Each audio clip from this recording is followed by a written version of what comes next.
திருச்செந்தூர் சுப்பிரமணிய சுவாமி கோவிலில் குடமுழுக்கு பணிகள் நடைபெற்று வருகிறது. இதனை இந்து சமய அறநிலைத்துறை அமைச்சர் சேகர் பாபு மற்றும் தூத்துக்குடி எம்பி கனிமொழி ஆகியோர் ஆய்வு செய்தனர். இது தொடர்பான அண்மை செய்தியை பார்த்து வருகிறோம்.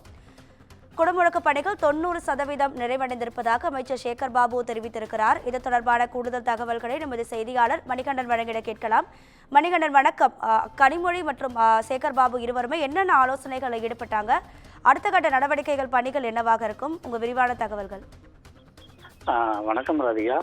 முருகனின் அறுபடை வீடுகளில் இரண்டாம் படை வீடாக விளங்குகிறது தூத்துக்குடி மாவட்டத்தில் உள்ள திருச்செந்தூர் சுப்பிரமணிய சுவாமி திருக்கோவில்.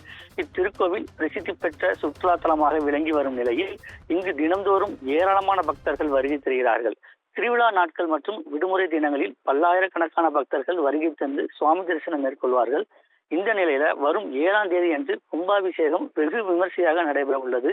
கும்பாபிஷேகத்தை முன்னிட்டு இந்து சமய அறநிலையத்துறை அமைச்சர் சேகர் பாபு, அமைச்சர் அனிதா ராதாகிருஷ்ணன், மாவட்ட ஆட்சியர் இளம் பகவத், தூத்துக்குடி எம்பி கனிமொழி ஆகியோர் திருச்செந்தூர் மற்றும் அதன் சுற்றுவட்டார பகுதிகளில் கும்பாபிஷேகத்திற்கு வரும் வாகனங்கள் நிறுத்துவதற்கு செய்யப்பட்டுள்ள ஏற்பாடுகள் குறித்தும், திருநெல்வேலி சாலையில் உள்ள தற்காலிக வாகன நிறுத்துமிடங்கள், ஜே நகரில் உள்ள தற்காலிக வாகனம் நிறுத்துமிடங்கள், மரப்பாலம், செந்திலாண்டவர் அரசு ஆண்கள் மேல்நிலைப்பள்ளியில் அமைக்கப்பட்டுள்ள அன்னதான கூடம், கோவிலில் பிரம்மாண்டமாக அமைக்கப்பட்டுள்ள யாகசாலை, கோவில் விமானத்தளம், திருக்கோயில் வளாகம் மற்றும் கடற்கரை பகுதிகளில் பக்தர்கள் பாதுகாப்பாக நின்று சுவாமி தரிசனம் செய்வதற்கு ஏதுவாக தடுப்பு அமைக்கும் பணிகள், குடிநீர் வசதிகள், சுகாதார வசதிகள், அகன்ற LED திரைகள் உள்ளிட்ட வசதிகள் மேற்கொள்ளப்பட உள்ள இடத்தினை நேரில் பார்வையிட்டு ஆய்வு செய்தனர்.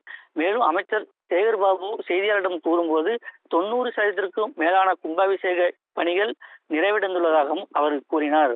பிரதியா, உங்க தகவல்களுக்கு நன்றி மணிகண்டன்.